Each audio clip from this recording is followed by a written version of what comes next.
So now students, इसी question को करने का सेकंड मेथड देखते हैं क्या पॉसिबल हो सकता है। ये वाली जो लाइन है इसका मैं एक बड़ा डायग्राम बनाता हूं।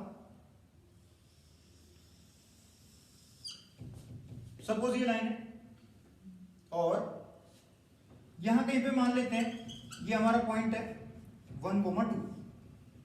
आई होप ये विजिबल होगा, रिफ्लेक्शन नहीं पड़ रही होगी अभी, ठीक है।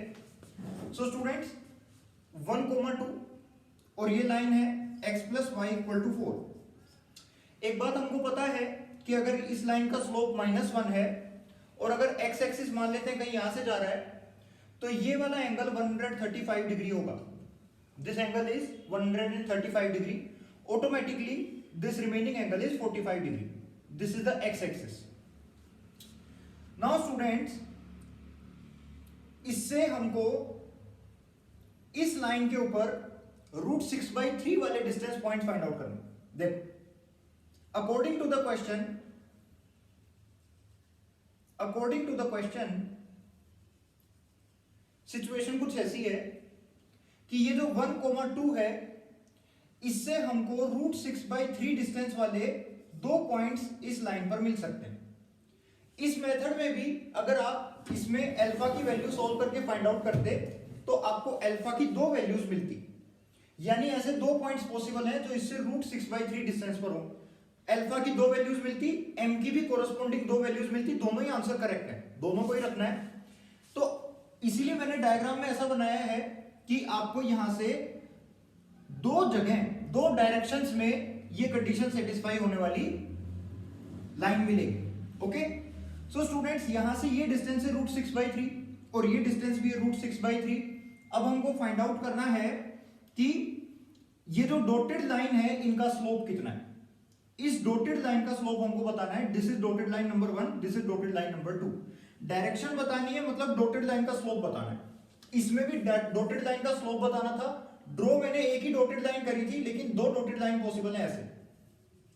एक इधर वाली साइड √6/3 पर कट कर रही होगी, एक इधर वाली साइड √6/3 पर कट कर रही होगी। दोनों डॉटेड लाइंस का स्लोप हमको बताना है। बोला डायरेक्शन बतानी है, डायरेक्शन मतलब डॉटेड लाइन का स्लोप बताना है। √6/3 √6/3। इस क्वेश्चन को अब भी हमने एक मेथड से कर लिया by the help of the general point. इसी क्वेश्चन को दूसरे मेथड से कर रहे हैं with the help of trigonometry. देखिए स्टूडेंट्स, अगर हम इसका परपेंडिकुलर डिस्टेंस फाइंड आउट करें, this perpendicular distance find out करें, मान लेते हैं इस पॉइंट का नाम है P। अगर PM डिस्टेंस फाइंड आउट करें तो 1,2 का x + y = 4 से डिस्टेंस कितना होगा? 1 + 2 - 4 divided by √1² + 1², that is equal to 1/√2। यानी students this PM distance is 1/√2। This PM distance, I hope it is visible. This PM distance is 1/√2. This distance is √6/3. Now in triangle PM, let us name this point as something B. You can say B, and this point can be named as C. In triangle PMB,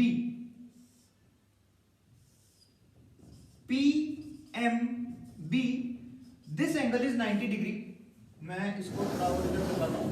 Now I think it must be visible. Now students look carefully. In triangle PMB, this is 1/√2. Perpendicular distance PM, this perpendicular distance PM is equal to 1/√2. This distance PB according to the question, ये जो distance PB है question के according इसकी value है √6/3। तो ये distance हो गया √6/3। हमको इस डॉटेड लाइन का स्लोप बताना है, यानी कि अगर x एक्सिस यहां से जा रहा है, ये x एक्सिस आप इसको मान सकते हो, इसी के पैरेलल हमको बस ये वाला एंगल फाइंड आउट करना है कि ये वाला एंगल कितना होगा। डायग्राम में देख के हो सकता है किसी स्टूडेंट को लगे कि एंगल 90 डिग्री है, लेकिन ये 90 डिग्री नहीं है। देखते हैं इसकी वैल्यू फाइंड आउट करते हैं कि क्या आ रही है। तो स्टूडेंट्स पहले हम इस ट्राइंगल PMB में ये वाला एंगल फाइंड आउट कर लेते हैं, theta. This angle is theta. Sine theta is equal to perpendicular upon base, that is equal to 1/√2 divided by √6/3। जब आप इसको सिंप्लीफाई करोगे तो पता चलेगा इसकी वैल्यू आ रही है √3/2।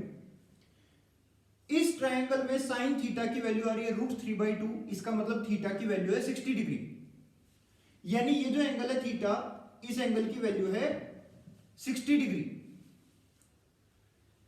PM is equal to PC, according to the question PM is equal to PC।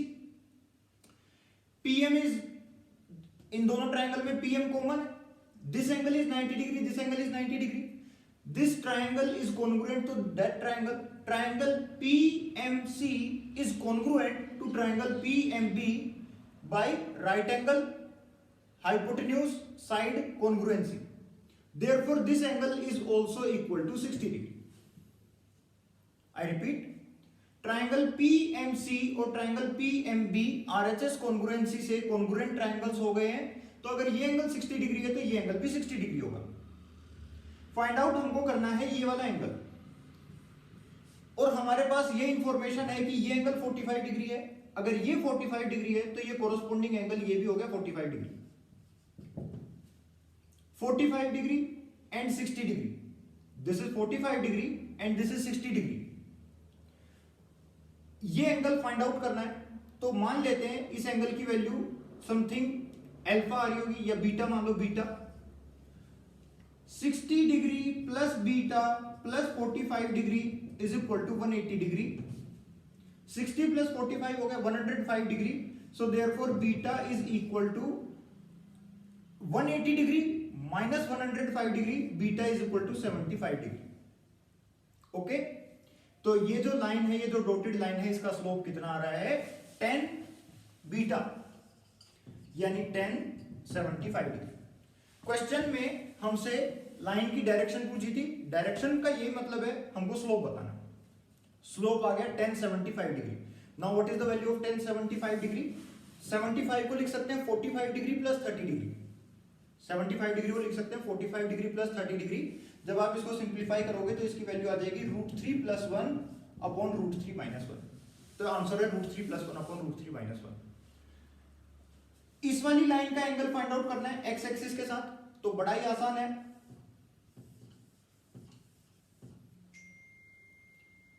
This angle is 45 degree. आप अपने नोट्स में डायग्राम ड्रॉ करके देखना।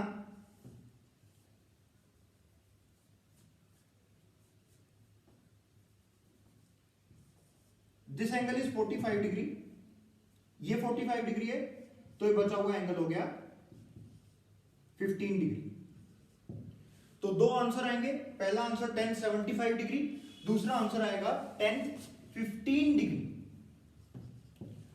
सो 10 15 degree is equal to √3 - 1 upon √3 + 1। तो इस क्वेश्चन का आंसर आया √3 + 1 अपॉन √3 - 1 और √3 - 1 अपॉन √3 + 1।